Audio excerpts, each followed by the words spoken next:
Carry on talking.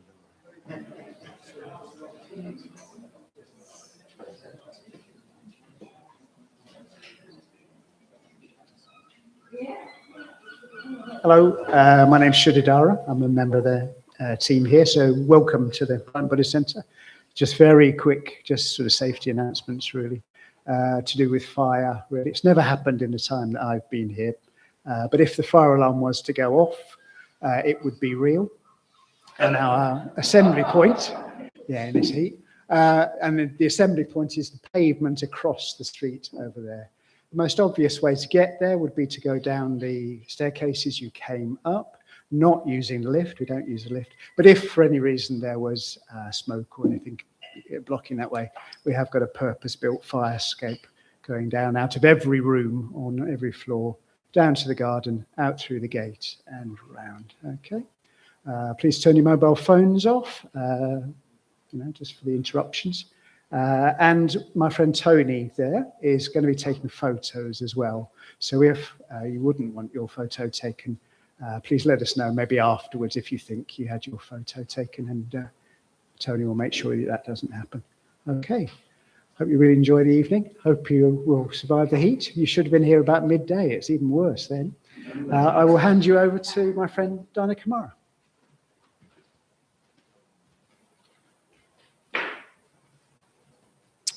So a very good evening, warm welcome to Brighton Buddhist Centre. A very warm welcome to Brighton Buddhist Centre. It's, for those joining us online, a very warm welcome to you. It is particularly hot in the shrine room here tonight. We put on some glorious weather to make Subhuti feel at home from his extensive work in India. Just like Wales, yes. So we will start this evening with a short meditation of about 15 minutes. Looking around the room, I think we've got quite a lot of experienced meditators here. But if you haven't really meditated before, it is a chance just to sit quietly, to think, to reflect, and to be with your thoughts and to arrive. So I'll just sound a bell for the start and end of the meditation.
So it's my great pleasure to introduce what I'm going to call the grand finale of our series of talks.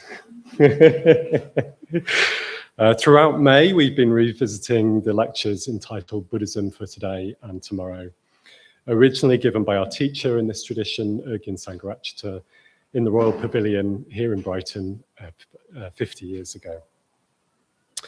In our first talk, Mahamati introduced the series with a method of personal development, the lotus flower, the Buddhist path, real and human, and at the same time inspiring beyond even the most colourful reaches of our imagination. Vishvapani articulated a vision of human existence, a Buddhist worldview as seen through the lens of who we are here today, and an invitation to see through the shortcomings and pitfalls of our collective consciousness, to begin to see through fantasy and projection, to get closer to things as they really are. He talked about the essential role of vision and of imagination, the faculty which enables us to see, to transform experience, to discover meaning, and that has within it something more than the individual. Vishvapani told us that what we have to offer in Triratna isn't a better mindfulness program. It's the vision itself. It's the golden net. And this includes plunging the depths of our experience, individually and collectively, as well as looking upwards to the stars. It includes horizontal as well as vertical integration, the development of the imaginal faculty, and the serious practice of Buddhist ethics. Last week, Parami revisited the vision of the Triratna Buddhist order and community that we practice and develop together, living in a way which is in accordance with Buddhist ethics. We practice to the best of our ability, committed to personal transformation, both individually and in association with others similarly committed for the benefit of all beings. Parami told us that a nucleus is the center of energy and coherence, and it transmits.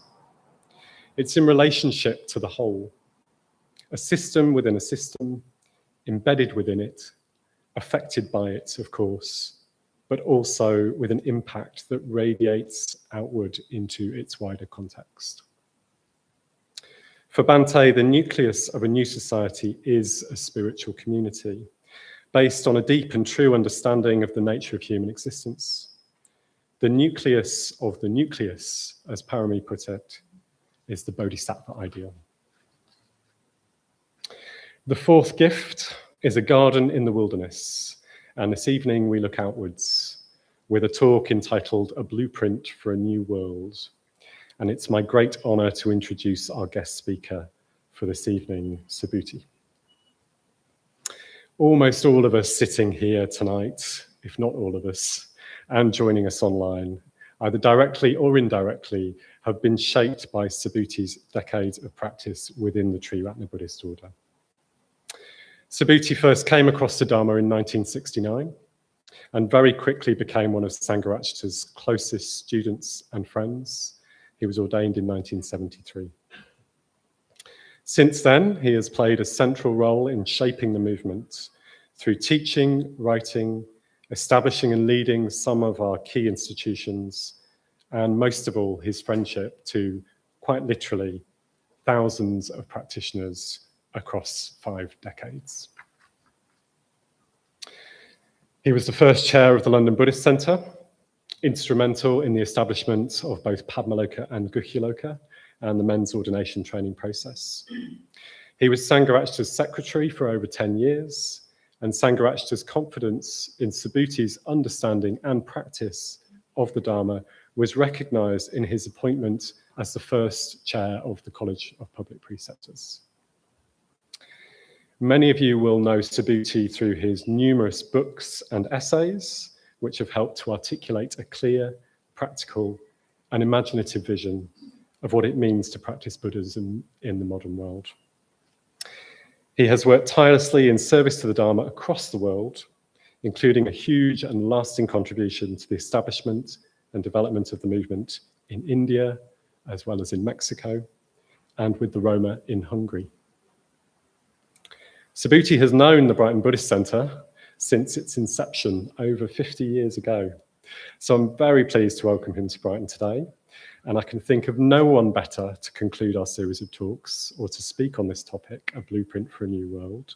Please join me in a very warm welcome to Subhuti.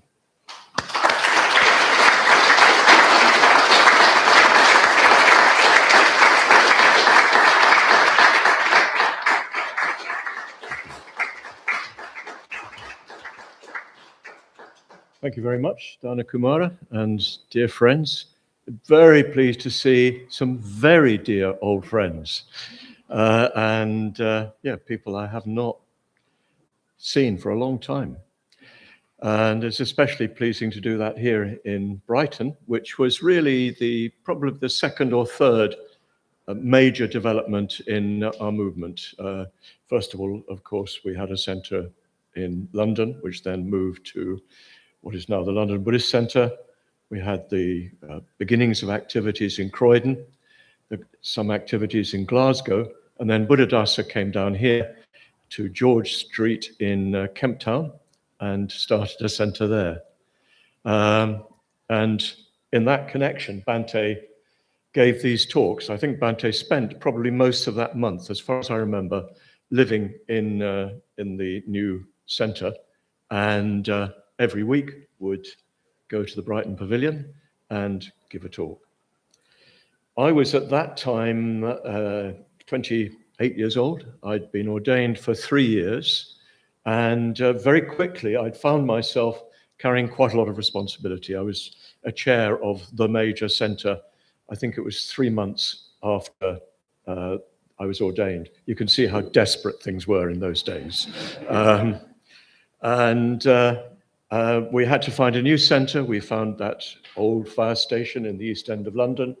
And in 1975, a group of us, I think there were about 15 to 20 men, started to live there. There was a women's community nearby, which was the basis for Taraloka.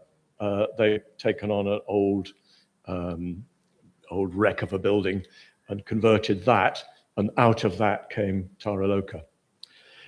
So every week during this period, we would jump in the purple van. Let's hear it for the purple van. Anybody remember the purple van? It was an old battered Bedford, which repeatedly broke down. I became an expert in carburetor fiddling. And it just had a mattress in the back and probably about 10 of them in the back. I, of course, sat up front. Seat belts had not been invented, literally. So we hastened on down to Brighton after a hard day's labour, trying to get this old fire station ready. It took another 3 years. And we came to the elegant surroundings of the Brighton Pavilion, to the William IV room, which now costs an arm and a leg to hire for a wedding. I don't know how it was done in those days. And in my mind's eye, we sat on rather spindly bentwood chairs that were painted gold. I don't know whether this is my fantasy or the reality. And I remember they threatened to sort of break if you got too enthusiastic. Bhante, of course, was wearing his robes, which he did still at that period. And over the course of those 4 weeks, he articulated what we were doing. That was the sense of it. He wasn't sort of telling us how it should be or something like that. He was articulating what was actually going on, which we didn't really know, if you see what I mean. And Bhante did it with such eloquence and such precision that everything became sparklingly clear. They've really, those 4 talks have laid the foundation for my life, and I'm sure for many others too, many of those who were there. I believe I'm the only one of these speakers who was actually there, so I claim some priority of dignity. But they really did sort of set in one's mind what we were involved with. Again, I stress, not that it was something that was being imposed upon us, but as if it was something being drawn out of us.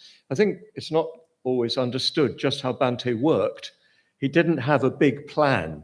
He didn't, say, okay, 1976, let me see where we go from here. It wasn't like that. Bhante taught, things began to unfold. He'd articulate what was happening in the light of Buddhist tradition and in the light of the experience of his disciples.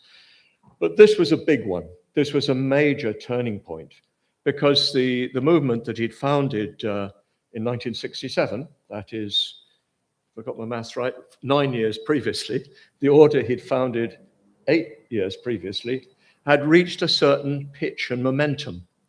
I think that's characterized by more of us really dedicating our lives much more fully to the work of the movement and to the Dhamma. We were living in squats. The Conservative government has got rid of those, but that provision of coming from the 14th century, that if a house was empty for long enough, you could just move in. And as long as nobody turfed you out, you could stay there. The movement came out of that.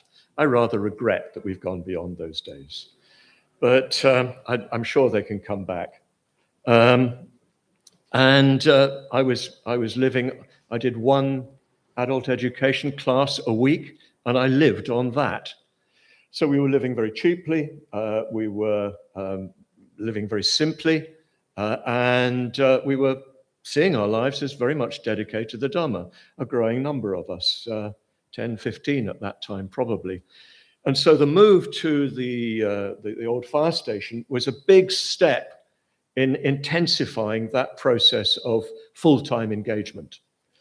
And for me, it was a tremendously exciting period and very, very rewarding. I think for others, it was much tougher for various reasons. But we were experiencing what it was like to live fully engaged with the Dhamma, and a life that was at least nominally, at least theoretically, fully based on the Dhamma. Of course, it's unbelievably naive, one now realizes. But thank goodness for naivety. Without naivety, nothing would happen in this world. I praise and salute those who are naive. Fortunately, I'm still totally naive. So we were involved at the very beginnings of building a Buddhist world, you could say. And especially in that big building with its 5 floors, we were completely enclosed in that world. And often people wouldn't go out for days on end. We'd meditate together, we'd work, of course, we'd do puja together, we'd communicate, and all within the confines of that world.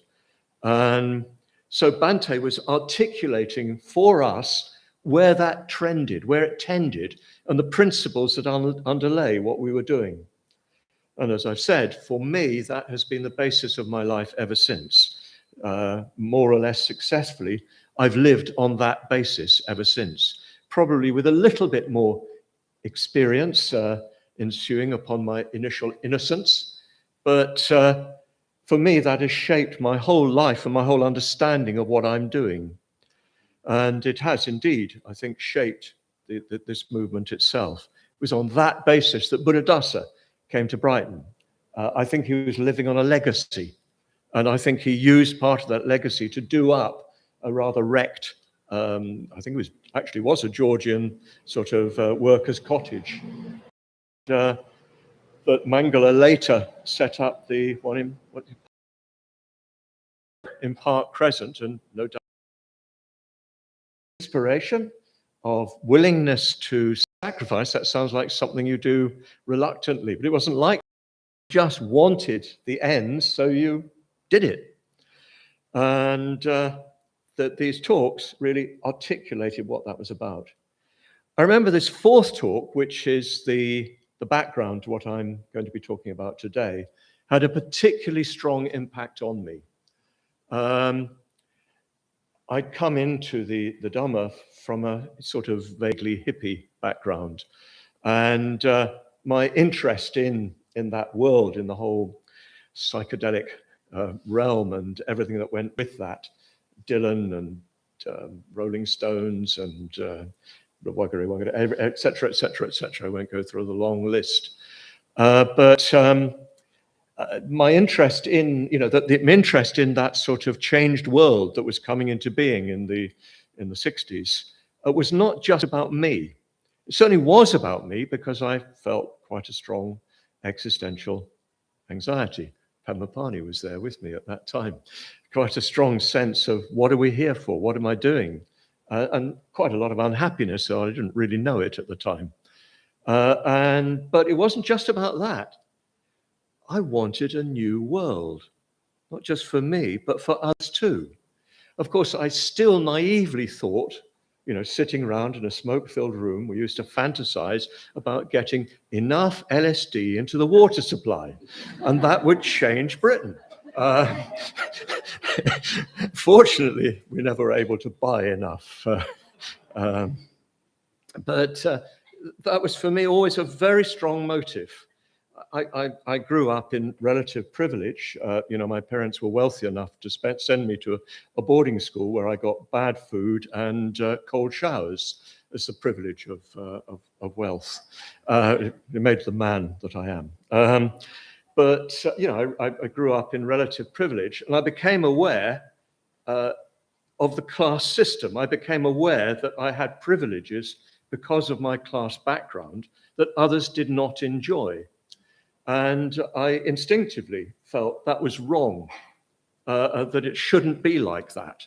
I don't remember reading Karl Marx or anything like that. It was more of an instinctive sense that human beings should not be divided by caste. There's always been something of always been something of feeling of mine. I remember for a while my father served in Nigeria, and I remember that my mother wasn't very happy that I was making friends with some Nigerian boys. He knows my mother. And I felt that's ridiculous. It's ridiculous. You're just human beings. And I remember her saying to me when I first went, I don't know why I'm telling you all this, when I went to primary school, you're not like those others. So something in me revolted against that. I'm to my credit. Sure, I was affected by it too. But that really sort of provoked a sort of social awareness that society was not just, and that many people were deprived from it. And of course, I hadn't really seen just how deprived people can be, even in Britain. Terrible, terrible poverty in areas of Britain today that we don't even recognize. But of course, I've later come to work in India and seen awful, awful poverty, which is on the basis of this system of graded inequality of caste. In Hungary, I've seen the Gypsies, the Roma people there, who are basically shut out of ordinary society on the basis of their racial background. So it's far worse than I knew, if you see what I mean. At the time, I just thought it was this silly sort of separation of people on the basis of whether you were a person like me or not, whether your accent was like my accent or not. I used to try to change my accent, but everybody could see through it instantly. Nothing like a posh boy speaking Cockney. So I came into Buddhism not thinking just about my own welfare and happiness. I certainly was thinking about that because I wasn't happy. And I was very painfully shy and very deeply frustrated, not knowing what to do with energy. I had a lot of energy, but not knowing what to do with it. So I came into Buddhism with that, and of course, deeply inspired by the vision of the Buddha.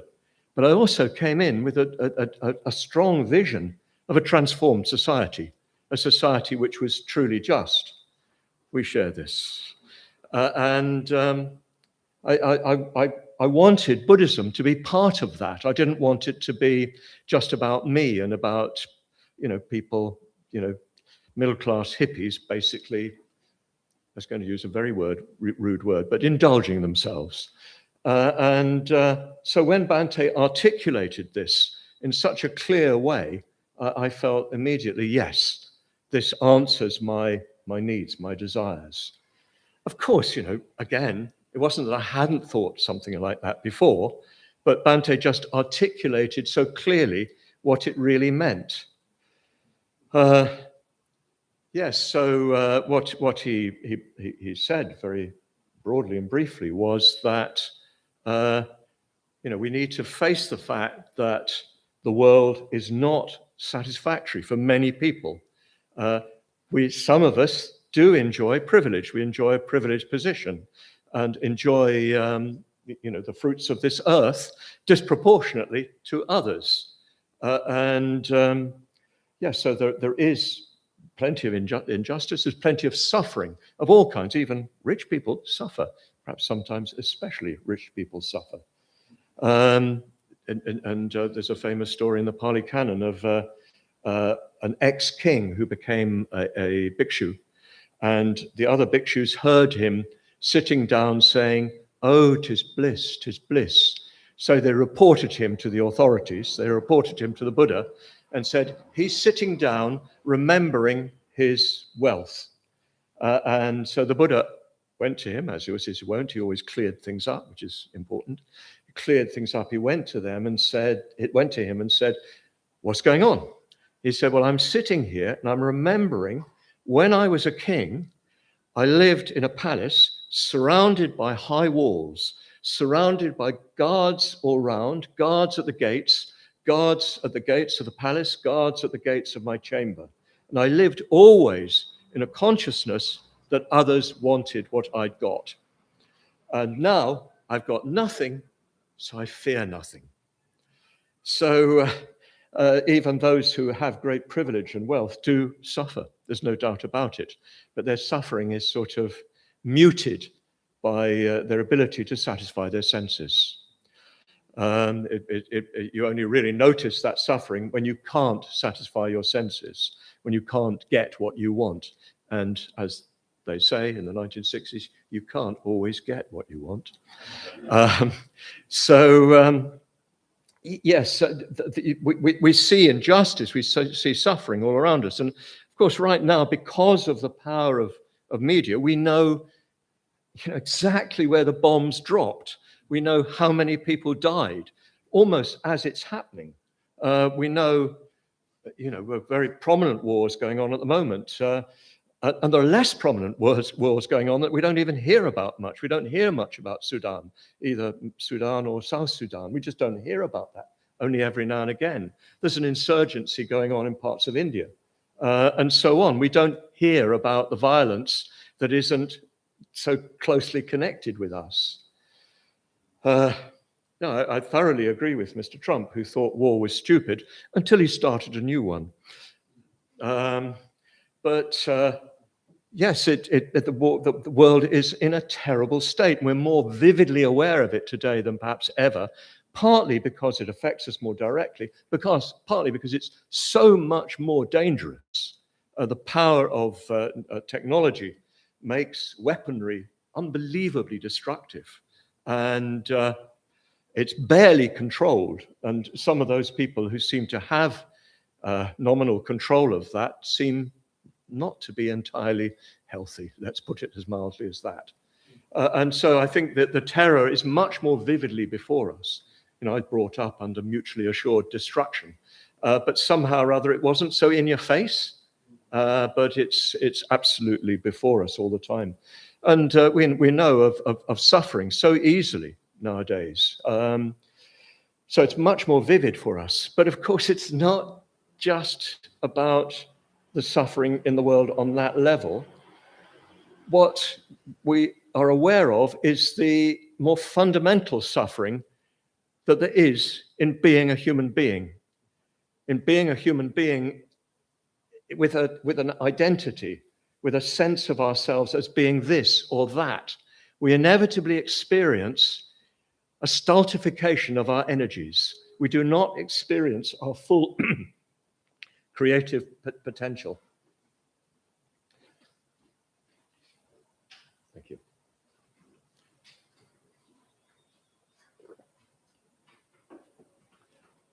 Deeper down, every human being has a sense of unfulfillment unless they're working to grow creatively. You know, in the Buddha's teaching, there are 3 levels of dukkha.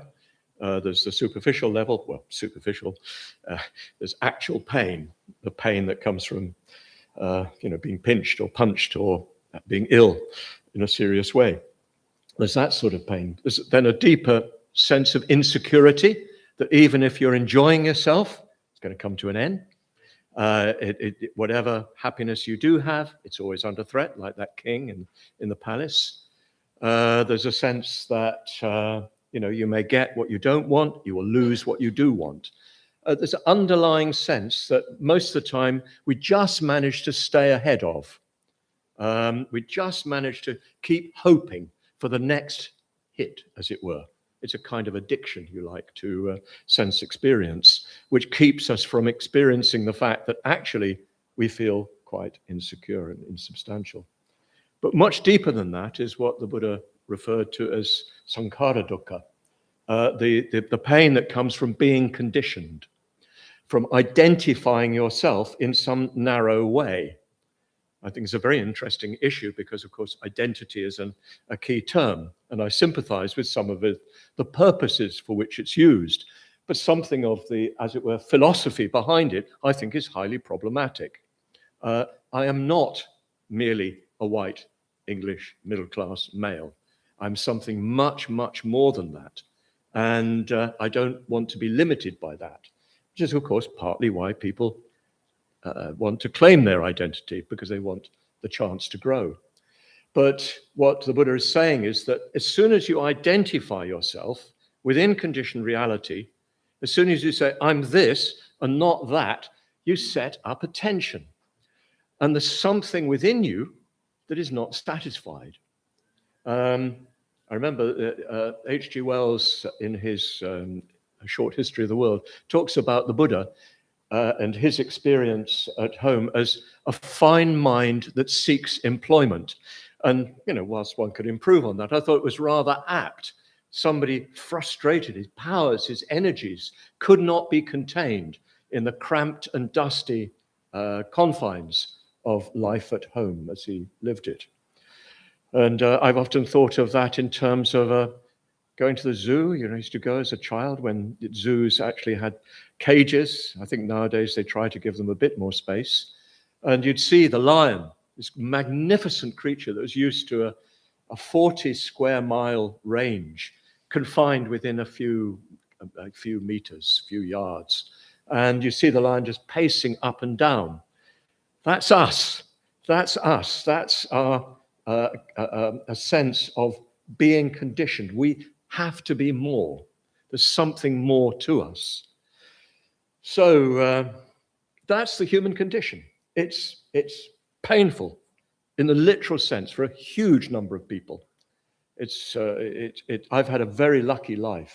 I've not had a lot of pain, but I've seen so much pain around me, physical pain, and suffering that people have had from the circumstances of life and the insecurity that so many people feel. I think it's got more and more intense. I think we are living at a time of incredible anxiety, particularly for young people. I've read statistics that show that a very high proportion of young people suffer from high degrees of anxiety. There's no stability. Everything's shifting. Shifting in the sense of new technology all the time, changing the way you deal with the world, but also the family structures have gone in Britain. Because I go to Mexico and India, even with the Roma in Hungary, they have still much more intact family. They have a community.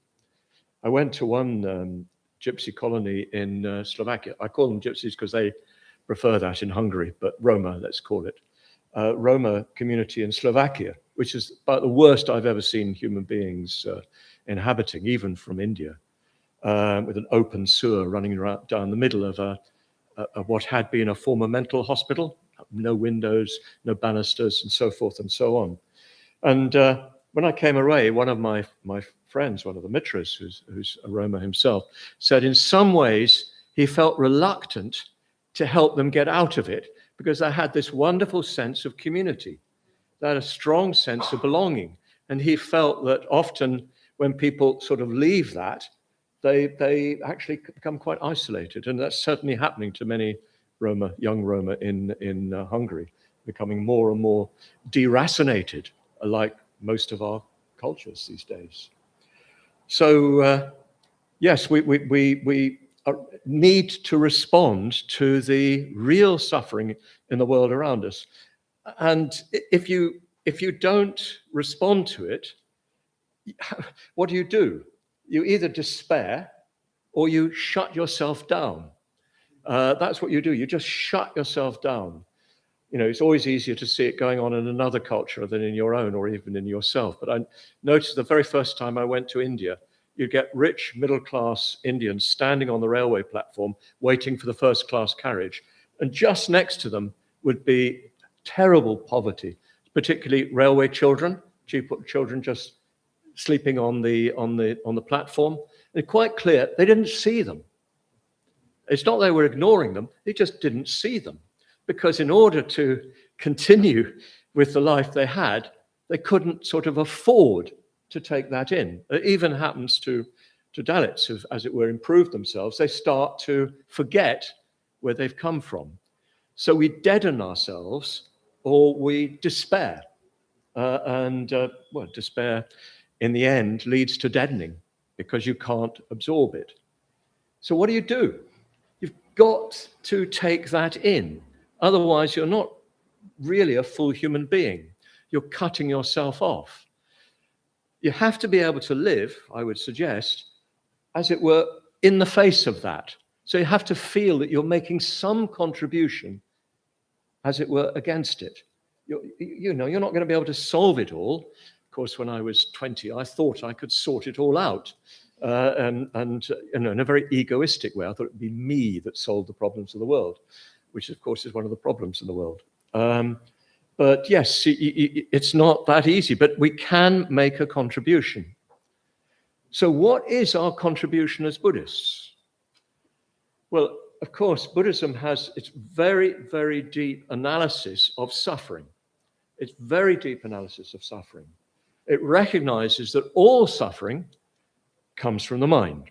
Even the terrible wars ultimately originate from the minds of, some of the obvious figures we see, who make disastrous decisions that affect very, very badly many, many people, hundreds of millions of people even. So the Buddha Dhamma says, let's get back down to the basis of this. Where does this suffering all originate? It originates in the human mind. So what are you going to do about it? You've got to change minds. This is a famous quotation from Dr. Ambedkar. He said that the world can only be reformed by the reform of the mind of human beings. We can only change the world. And he knew what he was talking about because he himself suffered real outright casteism. And he'd seen the terrible effects of casteism, which is probably the worst form of graded inequality the world has ever known. Well, no, let's not make these grand statements. Leave that to Mr. Trump. But it's a very, very bad and highly impacted system of inequality. And so he recognized in the end the sense of inequality on both the, as it were, upper end of that and the lower end of it is in the mind. He famously said, caste is not a brick wall or a line of barbed wire. It is a notion, a state of mind. And then he later said, what mind can change, what mind creates, mind can change. So that's our task as Buddhists. Our task is to change our own minds, because if you try to change others' minds on the basis of an untransformed mind, you get a mess. I've seen it with Buddhist politicians in India. They go and talk about freedom, equality, and so forth, and they go home and beat the wife. Quite literally, there's no equality at home. But the rhetoric is there without the substance. So, if one is to do anything to help anybody else, you have to be trying to work on yourself. That's absolutely axiomatic.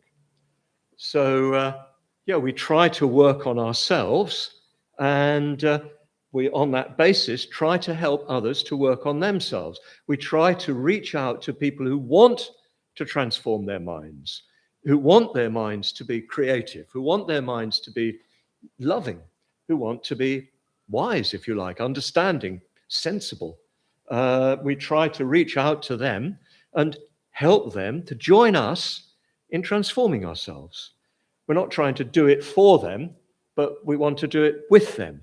And maybe sometimes we've got more experience. We've certainly got access to the Buddha's teachings and great teachers like our own Urgyen Sangharakshita.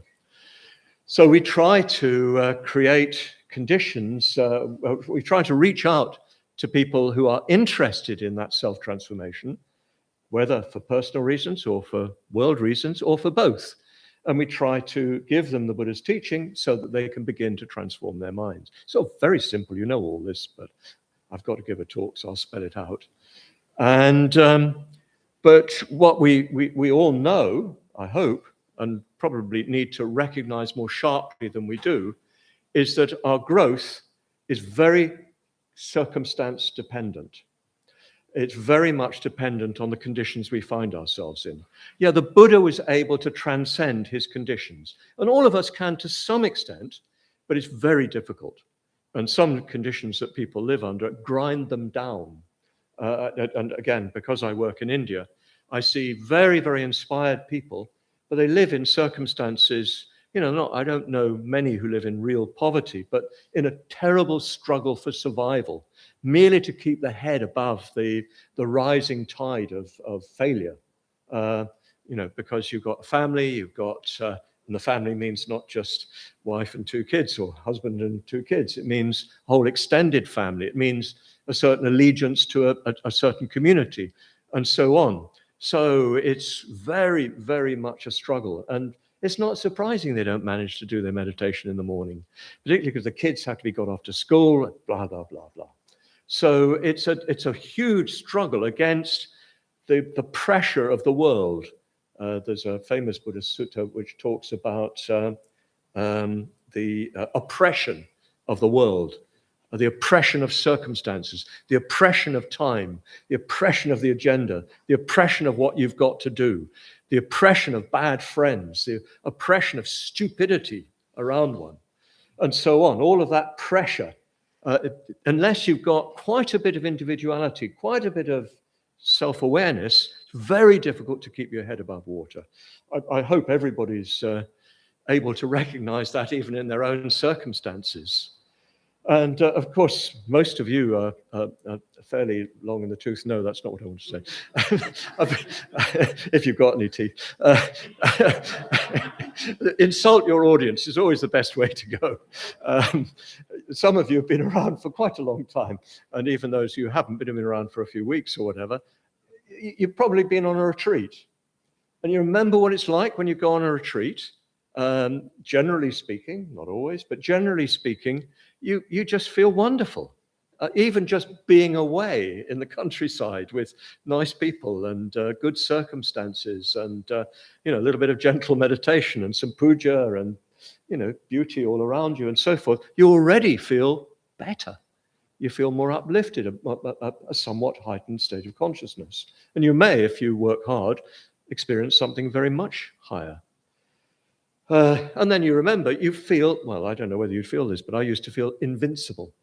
I used to feel that when I came away, it would just be like that all the time. Experiences very much from solitary retreats, doing a long solitary retreat, doing lots and lots and lots of meditation, coming back into the world and just seeing the world melt before me. So all the problems just disappeared, as if I had a force field around me.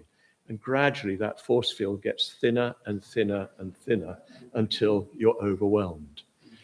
But what the retreat gives us is a direct experience of beneficial circumstances.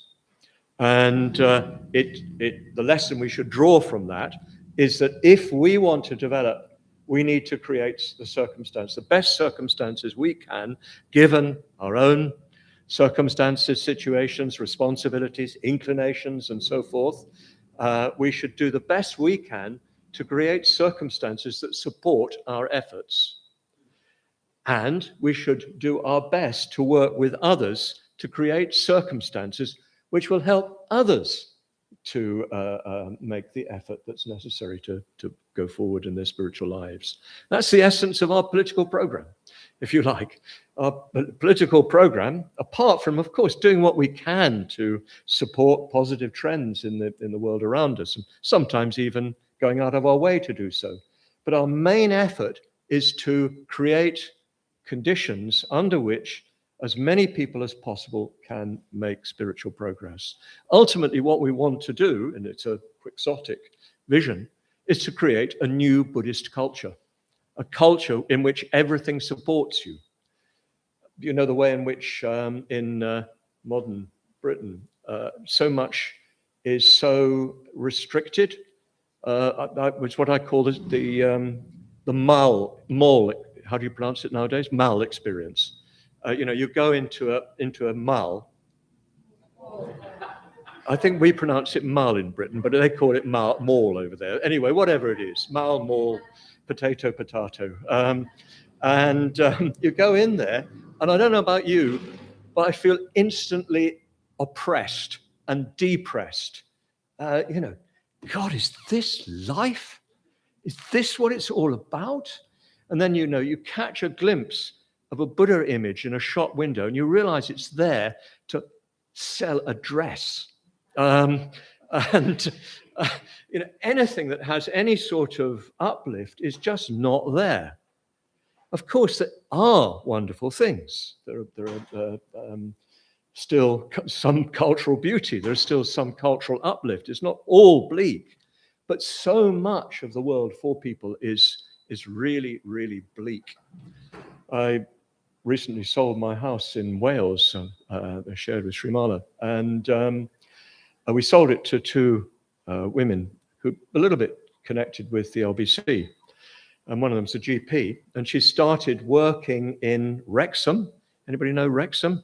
It's awful. It's like going into that sort of place. It's a really depressed place, very high unemployment, very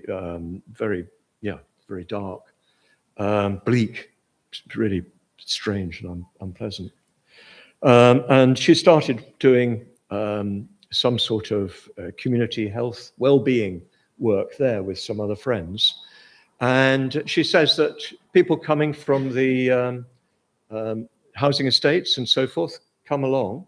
But what most shocked me, what sort of woke me up, she said that many of those people said that nobody had ever told them about anything spiritual.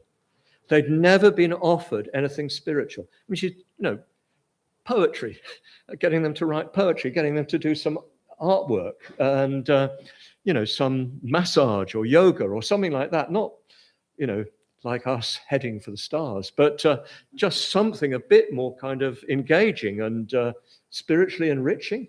They hadn't heard anything about that. That's the culture of a huge number of people in the world. I think Britain is one of the most radically secularized cultures that there is. Of course, as I say, I'm not saying there aren't good things and very positive things, but that's what it's like for a lot of people. Really, really bleak struggle. You know, we need to try to do our best to create conditions which people like that can come into, and that will give them some sense of meaning and purpose, some sense of uplift. I don't really mind if they don't become Buddhas. I don't mind if they don't become order members or mitras or anything as exalted as that. But I just like them to have some taste of some meaning and purpose. So that's our job, is to try to create a little culture amongst us that can be some leaven for the wider culture. Ideally, we'd end up with a culture which affected everybody, as you still get in Tibet, for instance. And I spent time in Ladakh. We have a mitra in Zanskar in Ladakh. And you can see the whole culture is permeated by the Buddha Dhamma, and people sincerely faithful to the Buddha and their teachers and so on. that's the culture we're trying to form, and where you've got that articulation, where there are lay people living at home but doing their practice, a lot of which is mantra chanting, writing out scriptures during the long winter months when the snow falls and the valley is completely blocked off. Used to be, not anymore, the last 2 years. They would write out, particularly Prajnaparamita Sutras, the Astasahasrika, the 8,000 lines, in gold paint. They'd do lots of chanting. And then you'd have the monasteries and the nunneries, where they were doing a lot of puja, a lot of practice of that kind, because for them, puja, devotional practice, is a practice, sadhana. Then you'd get yogis up in the hills. And Angchuk, my friend Mitra there, said that the villagers know where they are, but they won't tell anybody else. They just go up into the valleys and they find a cave and they just meditate there, often lay people. So that's a fully articulated Buddhist society. And that's what we're trying to form, a fully articulated Buddhist society in which there are different ways of practicing, and where there's endosmosis, there's an interplay between them. Each contributes something to the overall community. That's what we're trying to develop. So,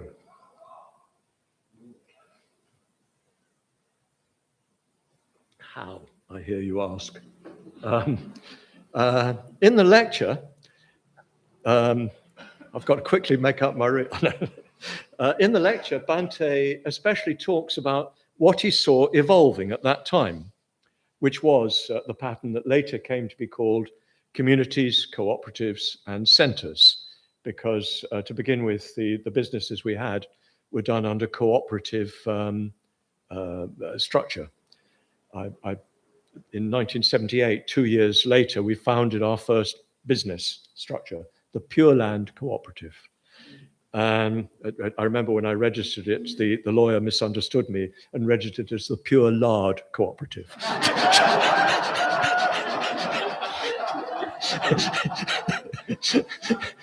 Just while I'm on that note, I remember once getting a letter addressed to the Friends of the Western British Border. Where was I? I can't remember.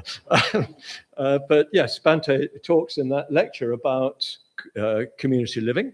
He talks about working together, right livelihood businesses, and he talks about centres like this. And for a while, around the LBC and elsewhere, even in Brighton, that pattern did flourish. There were, at least as to my knowledge, in the early days, 2 communities here, and there may have been more. And in a business, there's an evolution shop here, and maybe some other things too. In London, at the height, I think there were 7 businesses, and even now, there are, I think, 8 communities. And probably 150 people living in communities. It's a place where this is still most alive. So he talks about this as a sort of ideal pattern. So it hasn't sort of continued quite like that. Certainly, communities are still there. I'm president of Adhisthana, and I met with the community there, and I found that there were 6 people there, each of whom had been living in communities for 40 years. So there are people who've lived their lives in communities, men and women. The same at the LBC, there are people there who've lived in communities most of their lives. Some of us I lived in the communities for 35 years. I don't live like that now. I might again, if circumstances go that way. But I think at one stage we thought everybody was going to move into a community, everybody was going to be working in a team-based livelihood business, and of course everybody would be coming to the centre. Even that's not true, sadly. But I think that probably the way in which we need to think about it is not to think in terms of those, as it were, ideal institutions. I think they are ideal institutions, and I think it would be good if we did not lose sight of them as something that people could move towards, should that suit them. And I think they have a tremendous amount to offer, even to those who don't live in them. I see that mostly through Padmaloka, but I'm sure it's true of Tiratanaloka. People going to Padmaloka, even if they have their families or whatever, will benefit from the fact that there's a very positive, lively community of 15, 20 men who live together very happily on the whole, and very inspiredly. So, that the fact that you have such more intensive communities, it contributes to everybody. Of course, others contribute financially, with experience, with their presence, with their own, not just experience in worldly terms, but their own experience of working the Dhamma, even under the circumstances of domestic life. So that's a sort of, at least a potential direction in which one could move. It's, as it were, a guiding principle. But many of you are not in that position. Many of you don't want to live like that. So what does it mean? What is one to do, as it were, in this dimension? What I would call the domestic dimension, the dimension of how you live, literally, where you live, who you live with. Well, we all of us, if we're serious about practicing the Buddha Dhamma, need to be radicalizing as much as we can the way we live. That may not mean going to live in a community. It may mean just living much more simply. Probably for most people, particularly if they're living in a partnership with a partner, probably that means also making sure that there are very strong connections outside that, so that you're part of a larger community, and not just the Sunday night gentlemen's clubs that sometimes our chapter meetings can be. I'm sure ladies' clubs too. But a really strong, deep spiritual friendship with others that leavens the sometimes not so healthy intensity of just living with a partner. Can be very, very positive, but it can be very collusive.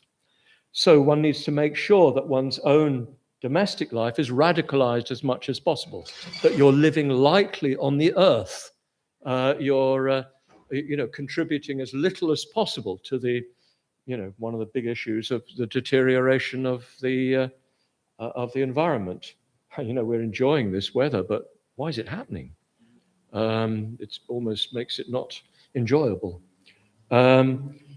So yes, one radicalizes one's domestic life as much as possible. And it's as if each and every one of us, I suggest, if I may, sits down and thinks, what does that mean for me? What does it mean to make my domestic situation more supportive for my spiritual development? And what does it mean for me to make my domestic situation contribute to the well-being of others? What do I have to do? And in a way, everybody has to answer that for themselves. I could have laid down more guidelines, but I chose not to do that because I think we have to think it through for ourselves. What does that mean? In the end, that's what we're going to do anyway. That's why a lot of people left communities, because when they thought it through for themselves, it wasn't what they wanted. That's fine. It's a pity, because it means, communities are not there so much as they were as a contribution. They can be again, of course, and there are an increasing trend for young people in the movement to move into communities. That's the domestic life. What about your economic life? How do you radicalize your economic life so that it's really contributing to your spiritual development, and so that it's also contributing to the well-being and spiritual development of others? Clearly, this is, in the first case, an ethical question. You need to make sure that your way of life, the way of earning your living is right livelihood. But yes, it goes further than that. It goes much further than that. And each of us needs to reflect on our working life, the way in which we earn our living, and see, does this really support my spiritual development? Does it really contribute to the well-being and spiritual development of others? And then finally, there's cultural life. Bhante saw the center as a focus for cultural life, where we forge, as it were, a new Buddhist culture, partly by creative activity amongst us, and partly by tuning into the best of world culture, particularly of our own Western culture, and as it were, bringing that into relationship with our Buddhist life. So I'm just going to suggest those 3 areas for everybody to think about. I'm not going to specify what should or shouldn't happen. Every one of us needs to reflect on conditions. What conditions support us in our spiritual lives, and what conditions support others in their spiritual lives. And we need to reflect on whether what we are doing is really contributing to others, whether it's really contributing to our own spiritual life. And I suggest that these 3 sort of lines that Bhante talks of in terms of kind of ideal forms, lines down which we need to think: the domestic, the economic, and the cultural. We need to think about our lives under those 3 headings and see what we can do to radicalize our lives so that they support our spiritual development and contribute to the development of others. And then we can look at the news and feel compassion for what is happening and some horror, but at the same time feel, yes, I'm trying to do something. I am doing something. And then you don't have to cut off from it. You don't have to despair, because you do feel you're contributing in a way. Not enough, but you're doing something that hopefully will build up to something much greater. So this is the lines that Bhante set out, and I hope that my refreshing them in this circumstance is useful to you, and I hope that it will generate, probably not possible to generate quite the sort of mood that we had in those days, because you're all most of you are a little bit older. But I hope it would generate some sort of reflection which might lead to an increased engagement with this great enterprise that we're trying to take forward. Thank you.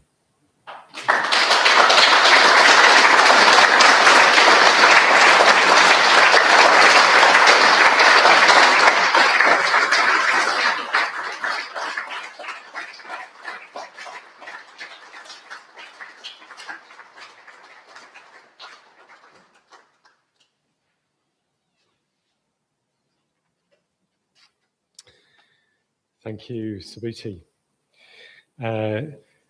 It's really wonderful for me to experience the famous energy, enthusiasm, passion of Subhuti in person. Thank you very much for coming to Brighton.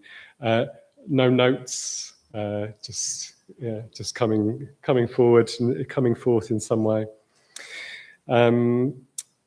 So I hope that's given you a lot to think about. How are you radicalizing your life? Take that away. I certainly will. Next week, Maitri Darshan and I will be hosting an evening here where we'll reflect on the 4 talks that we've heard and what it means for us in Brighton. The Brighton Buddhist Centre for today and tomorrow, and we'll have a conversation about that and invite participation, and it would be lovely to see many of you there next week. Please do remember the opportunity to practice generosity, open-handed generosity. All dana is very gratefully received on your way out of the building. And I don't know whether, Subhuti, you feel up for some questions? Yeah. Great. Well, just let us know when you're done. You will need to come up to the mic when to answer the question so that it's on the audio. you'll need to come up to the microphone to answer the question. So any questions from the audience?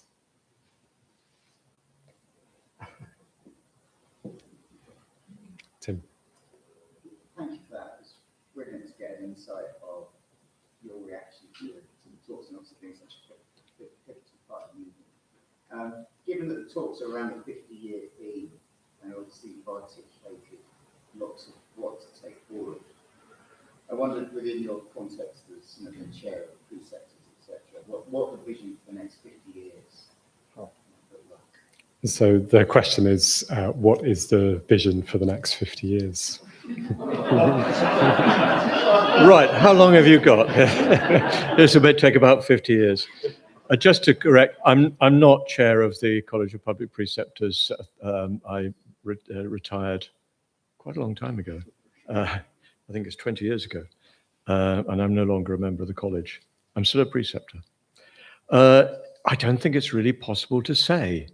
Bhante says in the lecture that Buddhism is suspicious of theories and plans, if you see what I mean. So Bhante himself stressed that he never had a plan for the movement.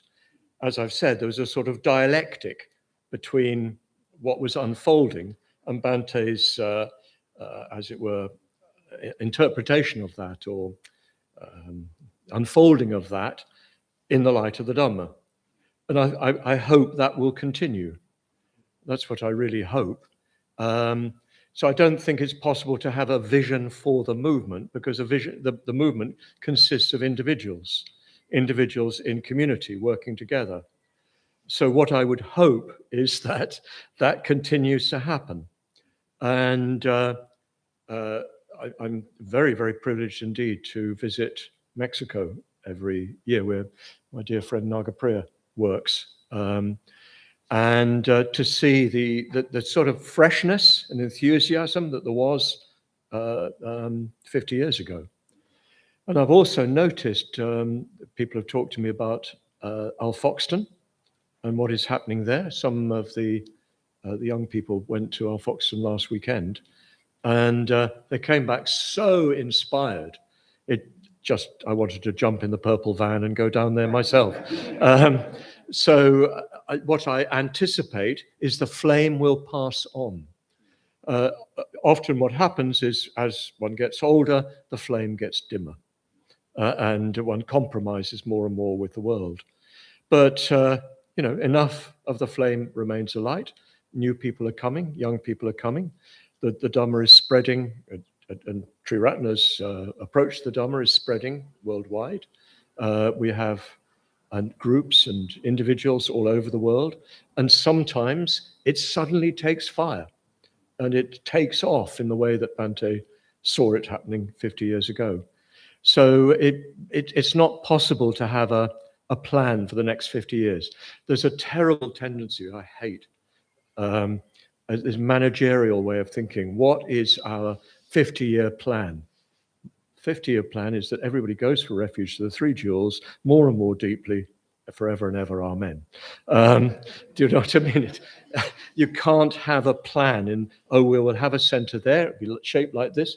It has to grow out of the individuals and their own personal practice.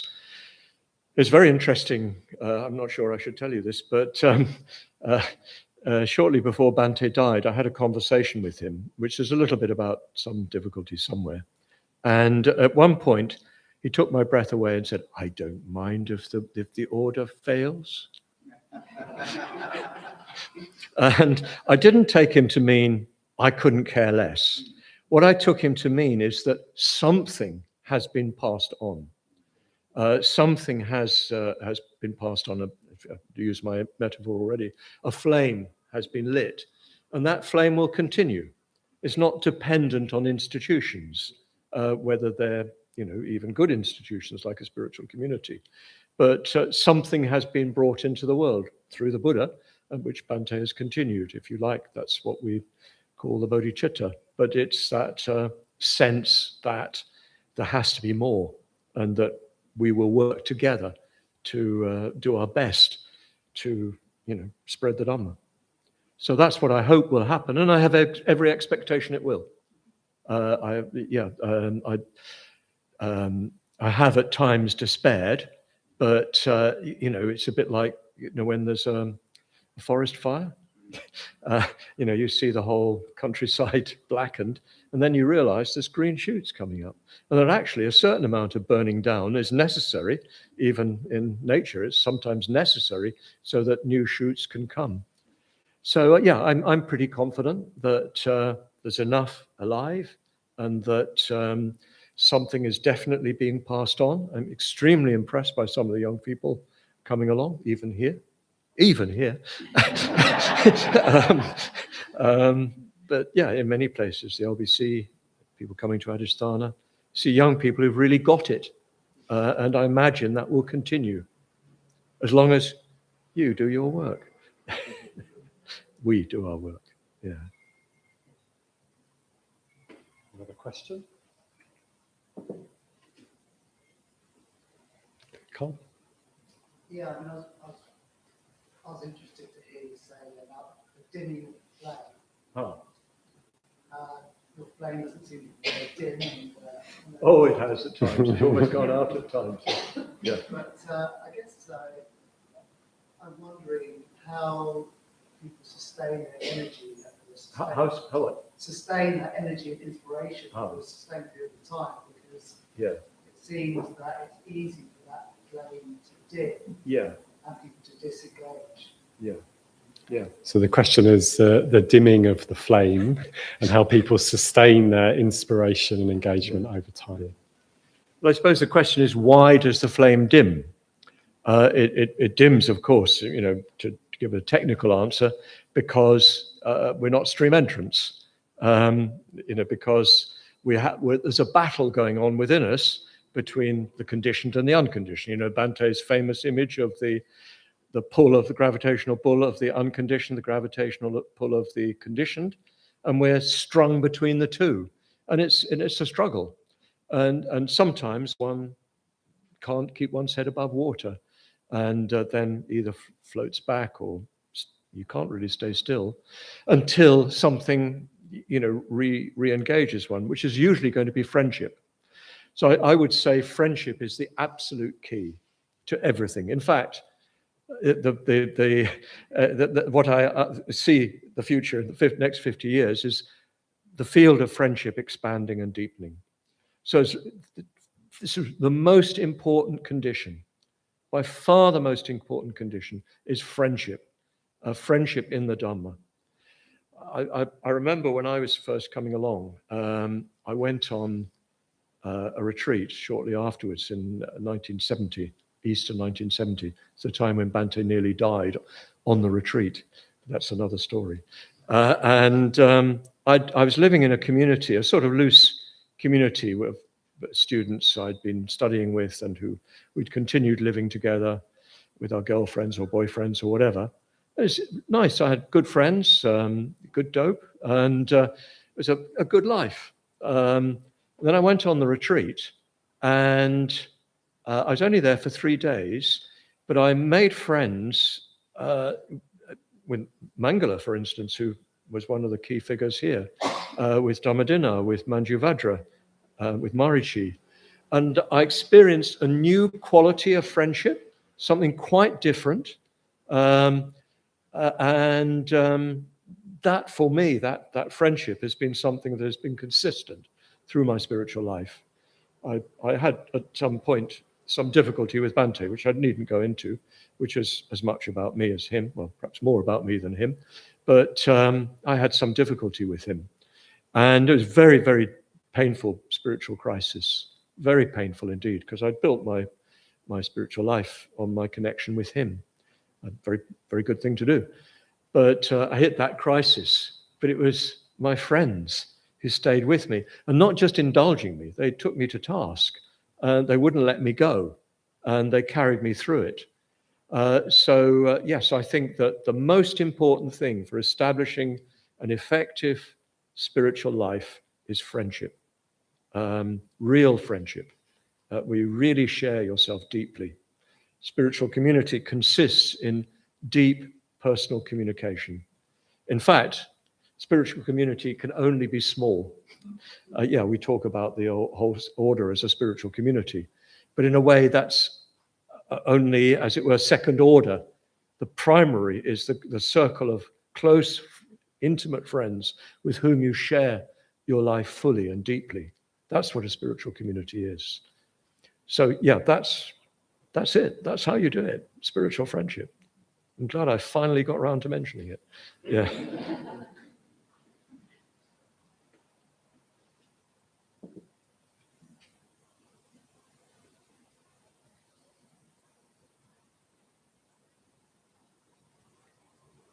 Paramajyoti.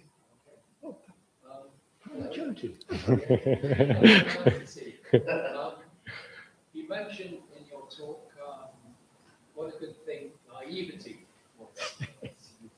And I'm sure we've all been very naive in our own way.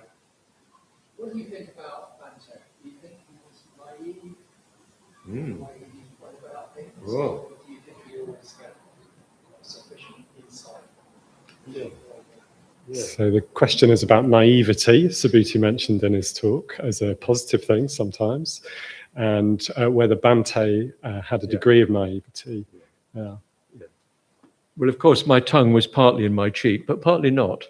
And probably I need to consult my lawyer before answering your question. Yeah, I guess that must be said. I think that Bante clearly was not aware enough of what the consequences of some of his actions were. He said that to me. He admitted that. He overestimated the power of his own energy. That's what he said to me. And I remember a wonderful occasion. I wonder if my lawyer is listening. Some Bante had a close companion for a while, and their relationship ended. And I sort of supported the companion after that. And Bante asked me how he was. And I said, well, he's finding it very difficult. And he said, oh, why? And I said, well, I had a very happy phrase, which was, it's like flying on borrowed wings. You're taken up to a height that's not your own, but you don't know that.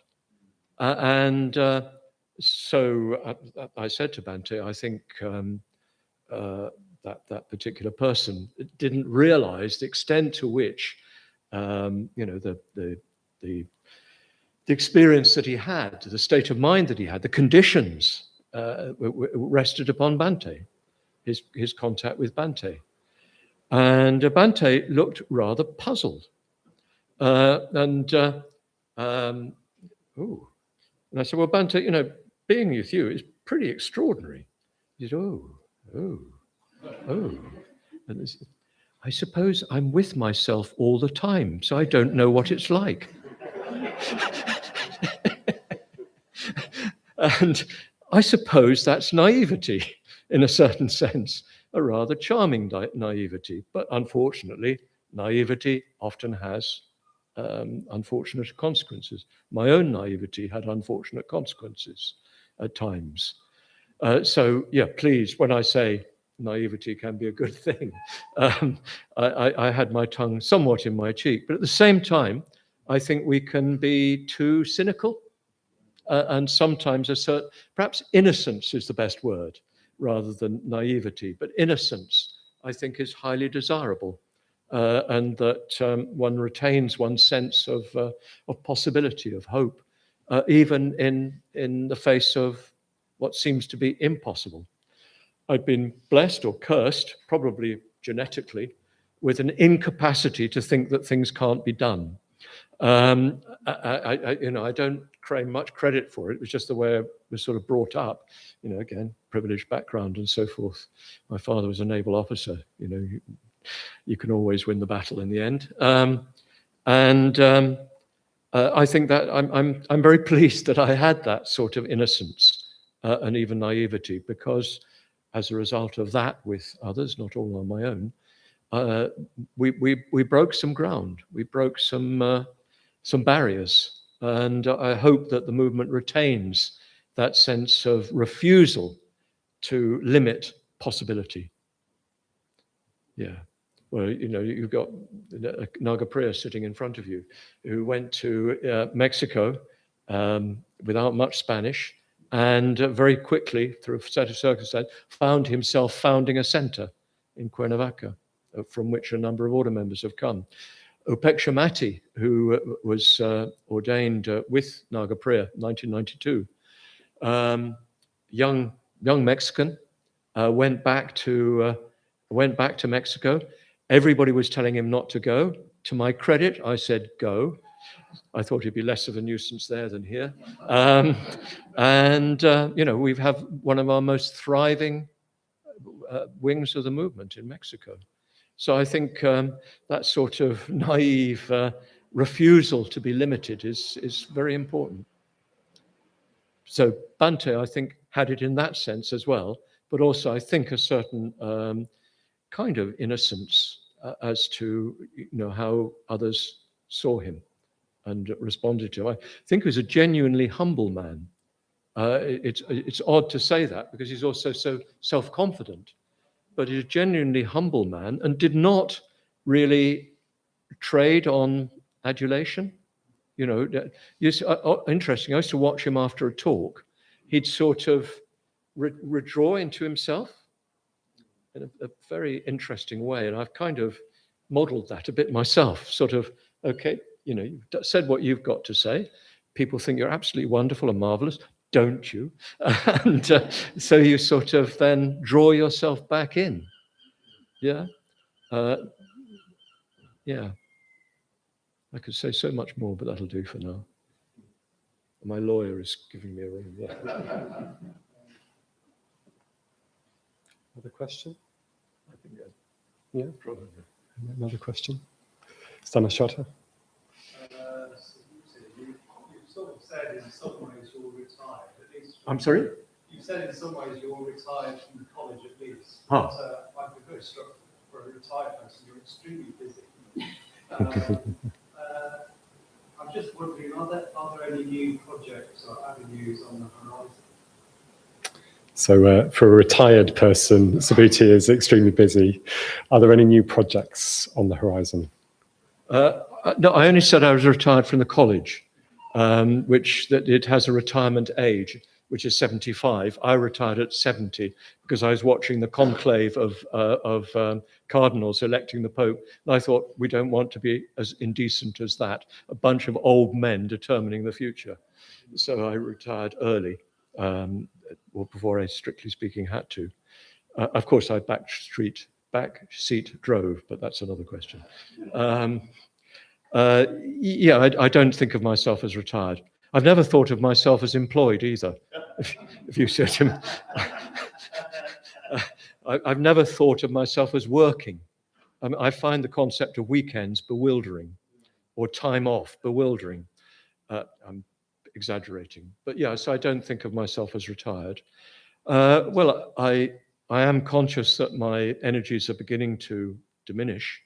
I find travel particularly arduous, but I would like to keep going to Mexico as long as I can, partly to see my dear friends, and partly to make some contribution there. I lead retreats there and lead some study. I probably should keep going to India, where I have, I started quite recently a project, if you could call it a project, 2 strands to it. One is I lead what I call Sangharam. Sangharam is the original word for monastery. It meant a place where the monks, or where the Sangha enjoyed. Aram is even today the Hindi word for relax. So there was a pleasure park like the Jetavana, which was given to the monks and nuns, and they would meet there. So we run what I call a Sangharam, where there's no program. There's meals, of course, which everybody always turns up to, strangely. And there's some minimal program. I give a talk each day if I'm there, and somebody may lead a meditation. There's no sense you have to go to anything. And so people do as much or as little as they like. And they're doing the 5 Mula Yogas. So people do some people do 1,000 prostrations every day and that sort of thing. So that's one project. They have about 100 order members involved in that. Then I have been trying to encourage deeper study of Bhante, because most people don't speak English, and there's unfortunately not been much translated into English. So we had 2 weeks with 100 people, 100 order members each week. I give a talk in the morning outlining the topic, like we went through the Brighton lectures, and then they go into groups with more experienced order members who already studied with me. So I'll keep those going until others can take them on.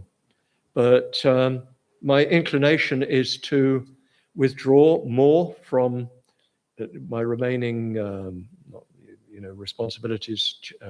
President of Adhisthana, president of the LBC. I'd like to move on from those. Again, I'm 78. In a couple of years, I'll be 80 if I reach there. And it's, again, a bit indecent, a doddery old man coming to rev everybody up. So I anticipate moving on from those responsibilities. And I'd like to spend just more time meditating and studying and doing nothing. In fact, when I go back from here on the 1st of June, I'm starting a 3-month period of seclusion. I'm not even calling it a retreat. I'm just going into seclusion. I'm turning off the infernal internet, and I'll just keep to myself for 3 months. And I'm greatly looking forward to it.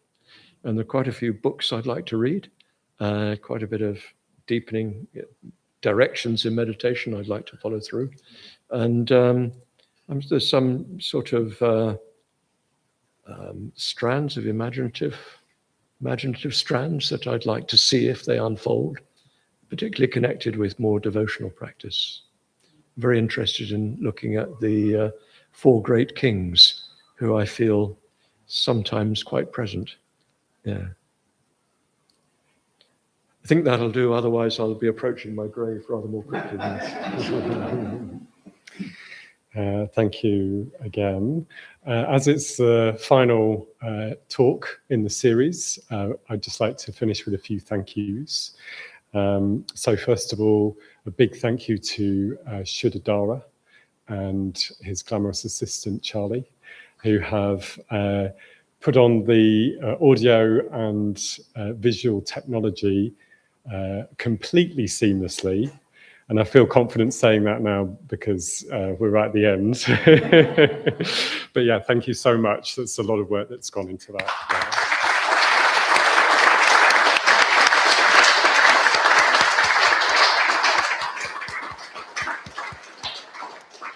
I would like to say also and credit Stana Shraddha for the vision for these talks. This wouldn't have happened without him, and he secured the fantastic selection of speakers that we've been blessed with over the past 4 weeks. So thank you very much.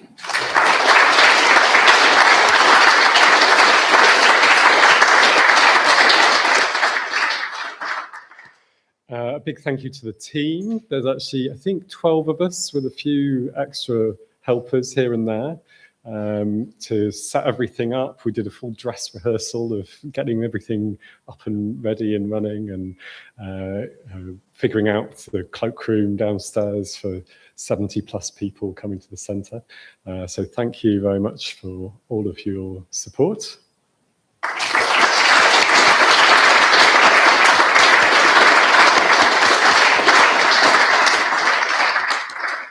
And yeah, finally, I'd just like to say a big thank you again to all of our speakers. I was just reflecting that between them, they have over 150 years of really dedicated, ardent, engaged practice of their, dedication of their lives to Buddhism for the benefit of all beings. And none of this would be here without them. None of none of this, everything that we have, we wouldn't be sitting here, we wouldn't have Buddhism in our lives. So what a fantastic gift. Our four speakers, obviously, of course, our teacher, Ergin Sangarachta, and also looking around the room, so many other order members, other people in the movement, thousands of people over the years that have contributed so much to this movement and what it is today. So a huge thank you to everybody that's been involved in creating these conditions.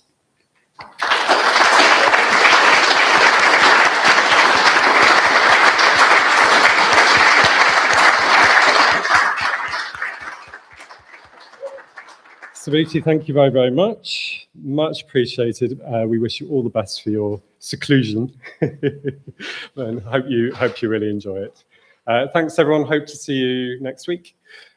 Thanks for coming. Have a good evening.